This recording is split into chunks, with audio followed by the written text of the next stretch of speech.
ഒരുപാട് വൈദ്യശാസ്ത്ര ലോകത്തുണ്ട്. കറക്റ്റായ വൈദ്യശാസ്ത്രമുണ്ട്, കറക്റ്റ് അല്ലാത്തതുണ്ട്. ശരി ഏത് തെറ്റേത്?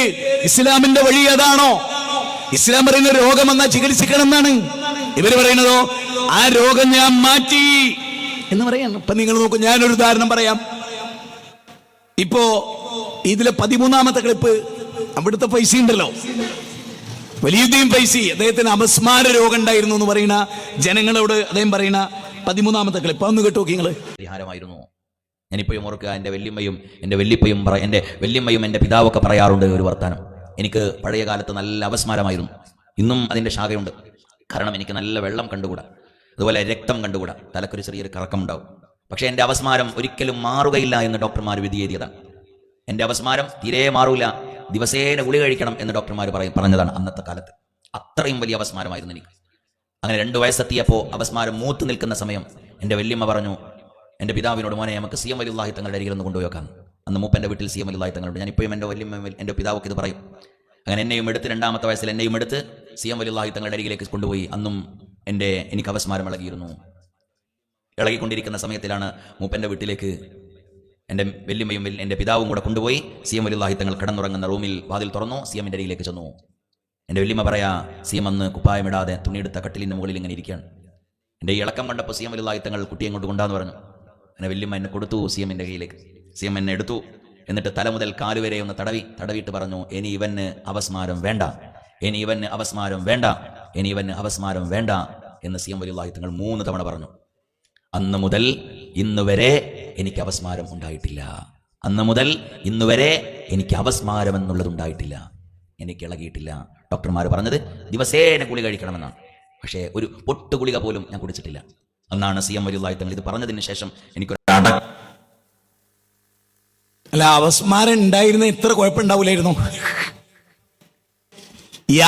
ഇത് പറയുമ്പോൾ ഞാൻ എൻ്റെ മനസ്സിൽ ഒരു ഇസ്ലാമിക ചരിത്രം ഓർമ്മ വരികയാണ്. നിങ്ങൾ ശരിക്കും ശ്രദ്ധിക്കാൻ വേണ്ടിയാണ്. കാരണം ഞാൻ നേരെ നിങ്ങളോട് തുടക്കത്തിൽ പറഞ്ഞല്ലോ, ഇവർ പറയുന്ന കാര്യത്തെ നമ്മൾ ഇസ്ലാമായിട്ട് തട്ടിക്കുകയാണ്.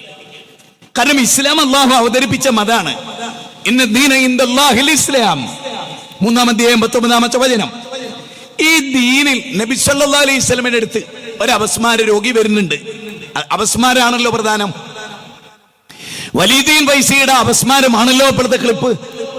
നബിയുടെ അടുത്ത് ഒരു വനിത പറഞ്ഞു, നബിയേ, ഞാൻ അപസ്മാര രോഗിയാണ്, അപസ്മാരം എടുത്തിട്ട് ഞാൻ താഴെ വീഴും, ബോധരഹിതയായി വീഴും. അപ്പൊ എന്റെ നഗ്നത വെളിവാകും. എനിക്ക് ഈ രോഗമില്ലാതിരിക്കാൻ നിങ്ങളൊന്ന് ദുആ ചെയ്യണം. ഇവിടെ ഓർക്കണേ, ശരിക്കും ദീൻ എന്താന്ന് ഓർക്കണം. കാരണം നബിയുടെ അനുയായികൾ നബിയിൽ നിന്ന് പഠിച്ചത് നബി എന്നതങ്ങ് മാറ്റിത്തരും എന്നുള്ള കാര്യമല്ല. നബി പ്രാർത്ഥിച്ചാൽ അള്ളാഹ് കേൾക്കും, അത് അവർ വിശ്വസിക്കുന്നുണ്ട്. നബിയുടെ പ്രാർത്ഥന സ്ട്രോങ്ങിൽ സ്വീകരിക്കപ്പെടും, അത് നമ്മൾ ആരും നിഷേധിക്കുന്നില്ല. അള്ളാഹുവിന് ഇഷ്ടപ്പെട്ടവരുടെ ദുആ അള്ളാഹ് കബൂൽ ചെയ്യാറുണ്ട്, ചെയ്യും, ചിലപ്പോൾ ചെയ്യാതെ. അത് അള്ളാഹു ഓരോ സമയത്തും പടച്ചോന്റെ ഇടപെടലാണ്. അതിലൊന്നും നമുക്കാർക്കും ഒരു അവകാശമില്ല. ഇപ്പൊ നബീനോട് പറയുന്നത് എന്താണ്? നബി സല്ലല്ലാഹു അലൈഹി വസല്ലമയോട് പറഞ്ഞു, നബിയെ, ഞാനൊരു അപസ്മാരം, എനിക്ക് രോഗമില്ലാതിരിക്കാൻ നിങ്ങൾ ദുആ ചെയ്യണം. കാരണം അവരെ ശല്യപ്പെടുത്തുന്ന രോഗം, ഈ രോഗം കൊണ്ടാണല്ലോ നഗ്നത വെളിവാകുന്നത്. അതൊരു പെണ്ണിന് സഹിക്കാൻ പറ്റാത്തതാണ്. അപ്പൊ നബി സല്ലല്ലാഹു അലൈഹി വസല്ലം അവരോട് ചോദിക്കണേ എന്തറിയോ? ഞാൻ പ്രാർത്ഥിക്കണോ?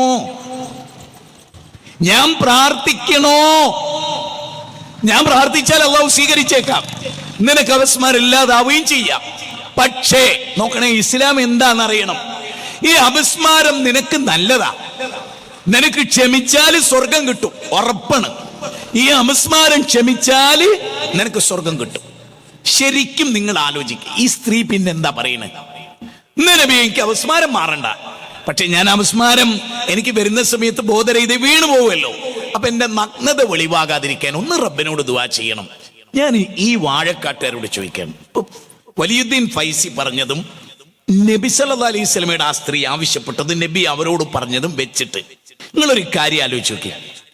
ഇനി ഒരിക്കലും നിനക്കത് ഉണ്ടാവില്ല എന്ന് നബി പറഞ്ഞോ? ഇല്ല. എന്തേ പറയാത്ത? നമുക്കത് ആലോചിക്കണല്ലോ.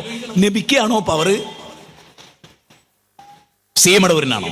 നബീനേക്കാൾ മേലെയാണ് സി എം അടൂർ നാട്ടോ നൗഷാദ് ഹസനി പറയുന്നത്. മൊയ്തീൻ ഷെയ്ഖ് നബീനെ പോലെ തന്നെയാണ്, തുല്യം. നബി മൊയ്തീൻ ഷെയ്ഖ് മാത്രമല്ല, ഇവർ പറയുന്നൊരു കാര്യമുണ്ട്, അള്ളാഹിനെ വിളിച്ചാൽ വിളി കേൾക്കുന്നത് മൊയ്തീൻ ഷെയ്ഖാണ്. മൊയ്തീൻ ഷെയ്ഖിനെ വിളിച്ചാലോ വിളി കേൾക്കണ അള്ളയാണ്. അപ്പൊ അള്ളയും മൊയ്തീൻ ഷെയ്ഖും.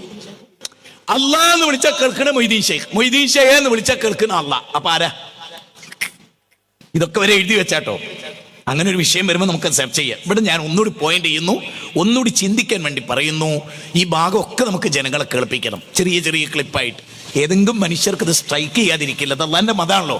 നമുക്ക് പ്രത്യേകിച്ച് ഇതിൽ വേറെ ഉദ്ദേശം ഒന്ന് പാർട്ടി വളർത്താൻ ഒന്നുമില്ല. ഞങ്ങൾ ആരും വിശ്വത്തിന് മെമ്പർഷിപ്പ് എടുക്കണമെന്ന് ഞങ്ങൾ പറയില്ല.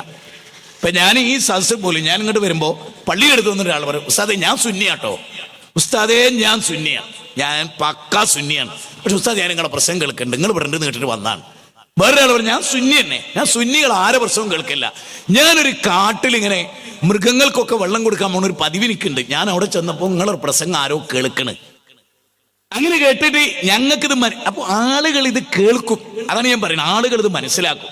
നിങ്ങൾ നോക്ക്, നബി സല്ലല്ലാഹു അലൈഹി വസല്ലമ ഈ അപസ്മാര രോഗിയായ പെണ്ണിനോട് പറഞ്ഞു, ഇനി നിനക്കത് വേണ്ട, ഇനി നിനക്കത് വേണ്ട.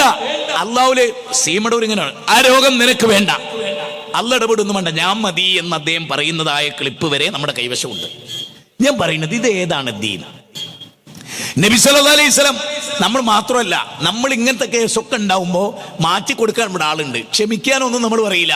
റസൂല് പറഞ്ഞ പോലെ പറയോ ഇവര് പറയില്ല, ഇവരത് അത്ഭുതമാക്കി മാറ്റും. അപസ്മാരല്ലാത്ത ഒരാളെ കൊണ്ടുവന്ന് ഞാൻ അപസ്മാര രോഗിയെന്ന് പറയിപ്പിക്കും. അങ്ങനെ പിടിച്ചോർമ്മ എനിക്കുണ്ട്. അങ്ങനെ അത്ഭുതം, അതായത് 25,000 രൂപ കൊടുത്തിട്ട് ക്രിസ്ത്യാനികൾ ആളെ കൊണ്ടുവരിക ഈ രോഗശാന്തി ശുശ്രൂഷക്ക്. എന്നിട്ട് പിടിച്ച സംഭവങ്ങൾ കേരളത്തിൽ ഉണ്ടായിട്ടുണ്ട്. എന്തെല്ലാം കള്ളത്തരങ്ങളാണ് മതത്തിന്റെ പേരിൽ നടക്കുന്നത്. അപ്പൊ അപസ്മാരം വേണ്ട വേണ്ട എന്നെന്തേ മുത്തുനബി പറയാതിരുന്നത്? ഇവിടെ ആകെ എന്താണ് മുത്തുനബി നിർവഹിക്കുന്നത്? അള്ളാഹിനോട് ദുആ ചെയ്യാ. നബി അവരുടെ അള്ളാഹുവേ അവരുടെ ഔറത്ത് വെളിവാകൻ, ആ ദുആ അള്ളാഹ് കബൂൽ ചെയ്യണം. ഇവിടെ ദുആ ആരോടാണ്? അള്ളാഹിനോടാണ്. കാരണം എന്താണ്? കുൽ ഇന്നമാ അദൂ റബ്ബി വലാ ഉശ്രിക് ബിഹി അഹദ. പറയൂ നബിയെ, ഞാൻ എന്റെ റബ്ബിനോട് ദുആ ചെയ്യൂ. ഇബ്രാഹിം നബിയെ ഇവർക്ക് അപസ്മാരം മാറ്റി പറഞ്ഞില്ല, അപസ്മാരം തുടർന്നു, അവർക്ക് സ്വർഗവും കിട്ടും. കാരണം എന്താ? ഈ രോഗം ക്ഷമിച്ചാൽ സ്വർഗം ഉണ്ട് എന്നാ ഔറത്ത് വെളിവാ. നമ്മളതല്ല, ഒക്കെ മൂപ്പരോട് മാറ്റി കൊടുക്കുകയാണ്. ക്ഷമന്റെ വിഷയമല്ല സമസ്തക്കാർക്ക്, ഒന്നും ക്ഷമിക്കാൻ പറ്റില്ല. പിന്നെ ഒക്കെ ദുനിയാവുമായിട്ട് ബന്ധപ്പെട്ട ഇത് നരകത്ത് നിന്ന് രക്ഷപ്പെടുത്തണമെന്ന് പറഞ്ഞിട്ടൊന്നുമല്ല ചെല്ലണത്. സ്വർഗം കിട്ടാൻ വേണ്ടി ഇവൻ ആലിമാകണമെന്നും പറഞ്ഞിട്ടല്ല ചെല്ലണത്.